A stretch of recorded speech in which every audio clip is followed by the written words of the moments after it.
Welcome, everyone.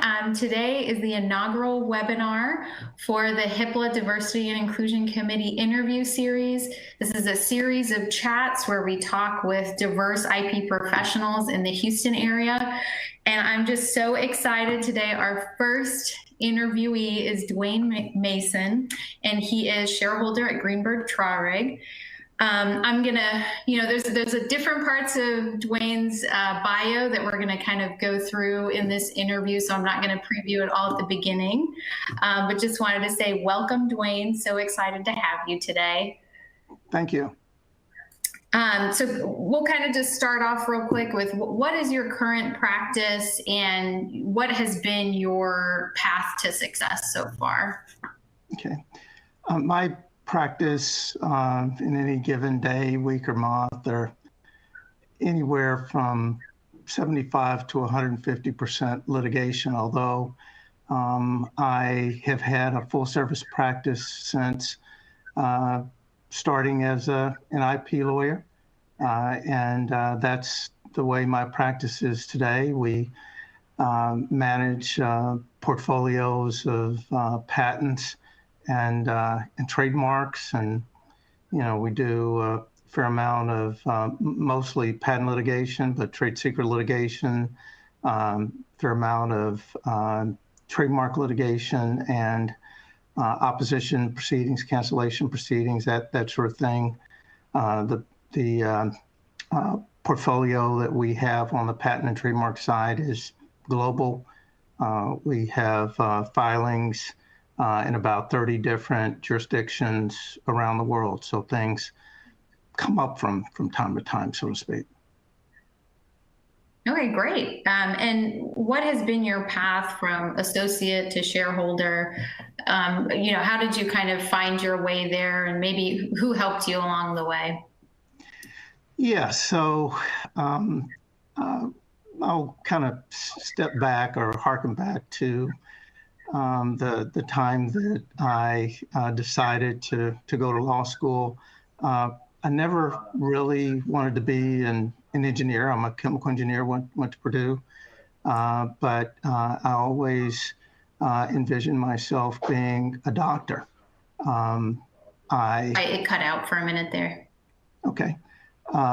Yeah, I was saying that I never intended on being a lawyer. I intended on being a doctor.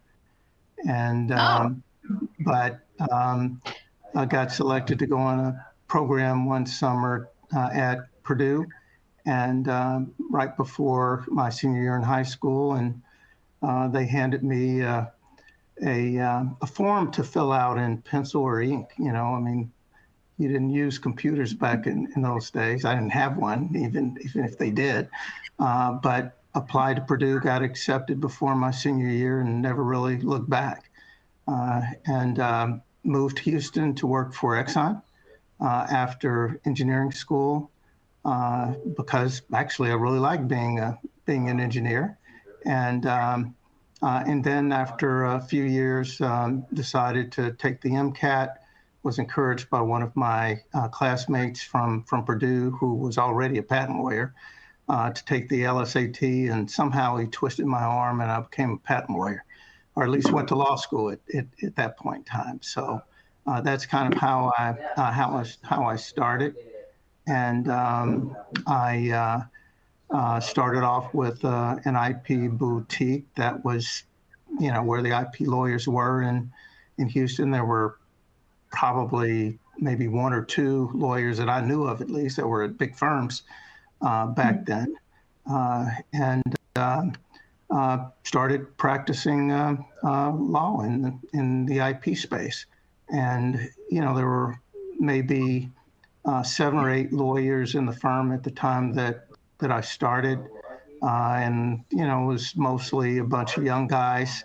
Or pretty much the same age and experience, and we kind of grew up together practicing. And from there, things started to work out well, at least for me.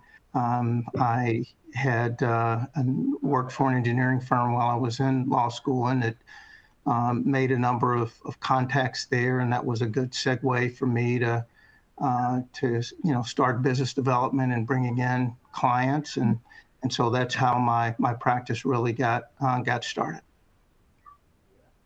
Wow, that's great. I didn't expect the doctor twist in there, but I'm happy to hear you became a lawyer.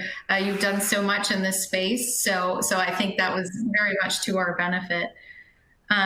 What kind of challenges have you faced, and how did you overcome them? Yeah, really, I think just getting started. I mean, I knew one person that was a patent lawyer, and he lived 2,000 miles away. So that was about all I knew about patent law was, what he told me. Some of my contemporaries, my classmates in law school, actually stopped working as engineers and began working for some of the IP boutiques around town. So, truth be told, I was a bit behind them, if you will, upon graduation. So I needed to kind of pull myself up by my bootstraps and do everything that I could to, even the playing field. And I guess I would have benefited immensely by having a mentor. So I've devoted, my entire career trying to mentor people, because I know how difficult it is to start doing something that you never did before. I mean, quite frankly, if I knew what going part-time at U of H Law School was like, I probably wouldn't have done it. I would have at least gone full-time. Let's just put it that way. So, just little things to kind of help you through the practice, and have someone that you can bounce some things off of that maybe you don't feel comfortable either talking to, your contemporaries at the firm, or, the partners or senior lawyers at the firm about. I've tried to be that person that I really didn't have early on in my career.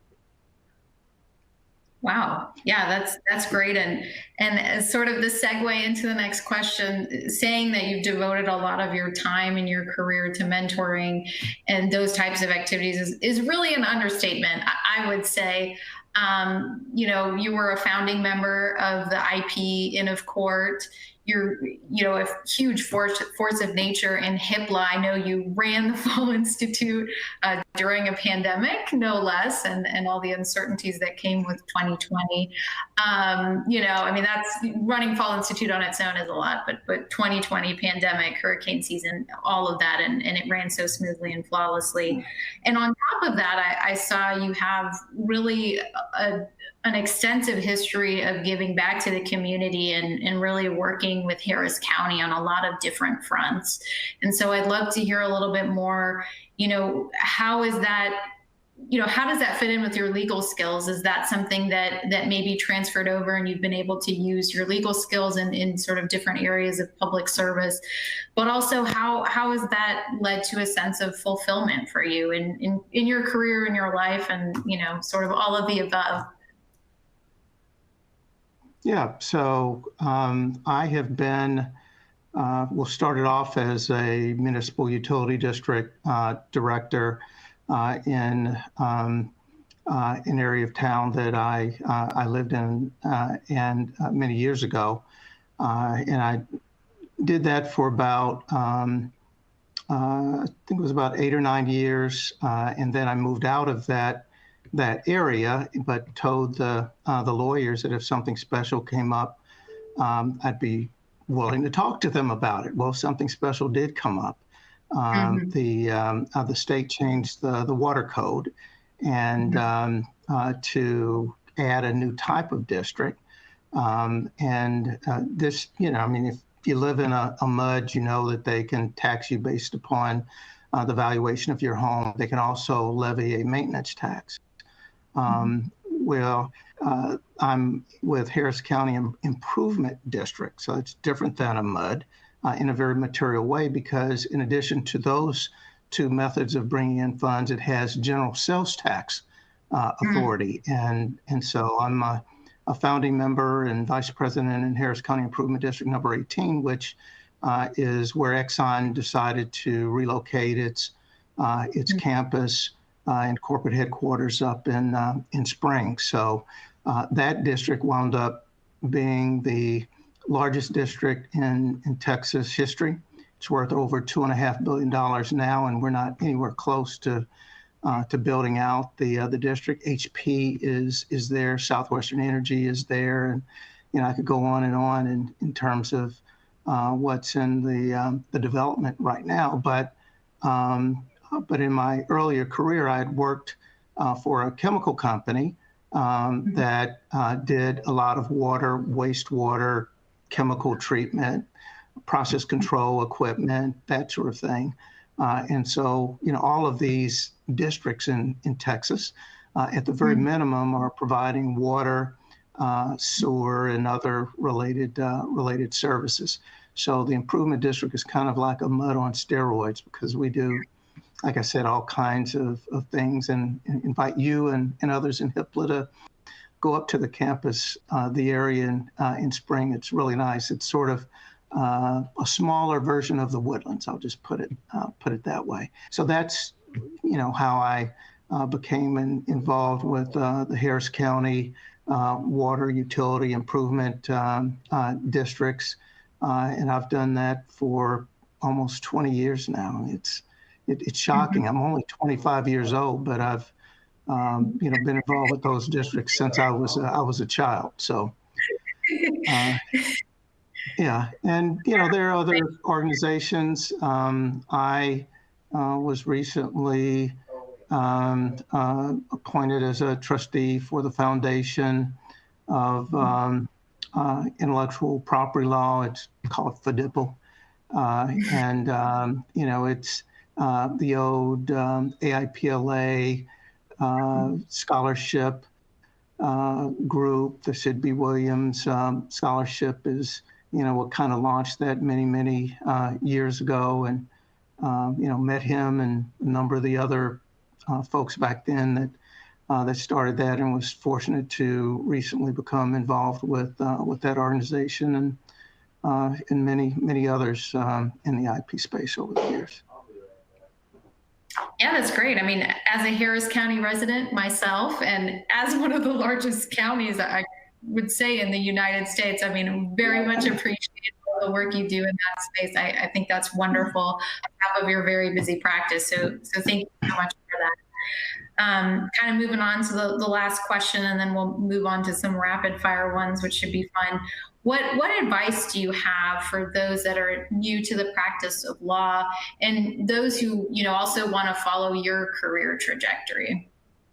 Yeah, well, I'll tell you what I've told one of our daughters. Our middle daughter just became a newly minted lawyer. She graduated from Duke's Law School back in May, and she's a baby lawyer at Simpson Thatcher. I say virtually out in Palo Alto. She's here in Houston until they, do like most firms, and that is, eventually bring people back to the office. But, the main thing is doing good work, and trying to be as smart as you can about your time. You want to be efficient. And you also want to stay on top of the law. And actually, that's kind of easy when you first come out of law school, because that's what you're doing. And so don't stop doing that. I mean, if there's, in the intellectual property practice, fortunately or unfortunately, as the case may be, there have been a tremendous number of changes over the years, in such an esoteric area of legal practice as ours. We've had a lot of Supreme Court decisions, a lot of decisions in the Court of Appeals for the Federal Circuit that have been quite famous and impactful.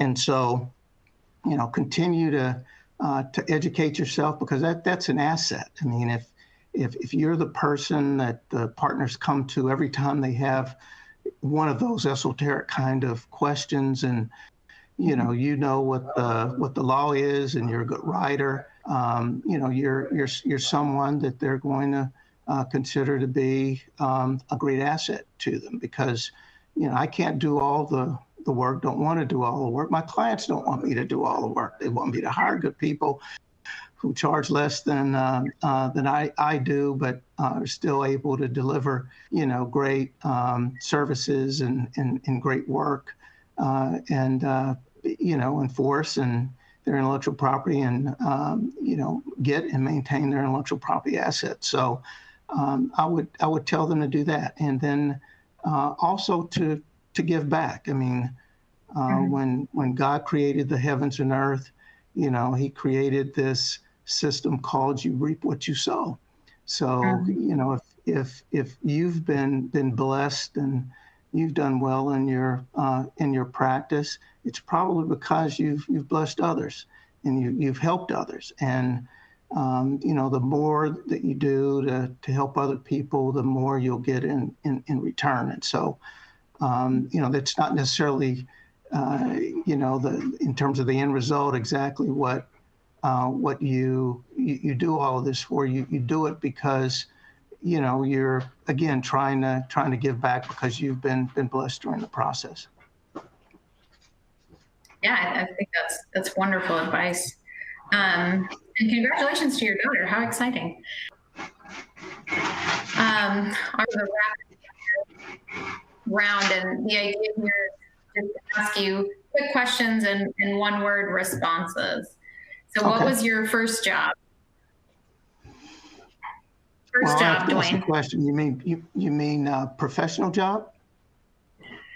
What I mean, yeah, minus the water district improvement district you've been working on since you were. Yeah, first professional job, sure. First professional job was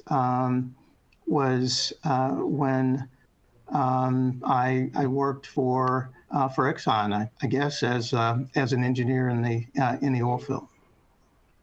Where did you grow up? Grew up in Indianapolis, home of the Indianapolis 500. Favorite thing about living in Houston? Favorite what? Favorite thing about living in Houston? Oh, it's convenient. The weather is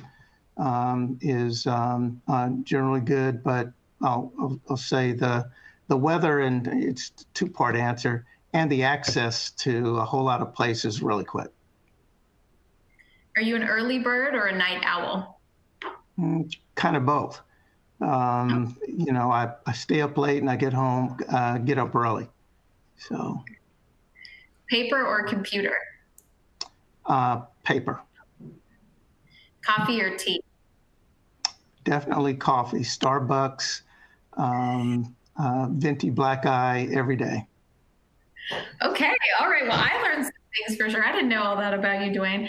I'm a tea person myself, so we'll figure that out if we ever end up in a Starbucks together. Well, I just wanted to say thank you so much. It's been such a pleasure to talk with you and learn a little bit more about your practice and you and how you give back to the community. Just wanted to tell everyone, thanks so much for tuning in. Really excited to kick off this series with Dwayne, and stay tuned for more sessions like this. Thank you very much, Palak.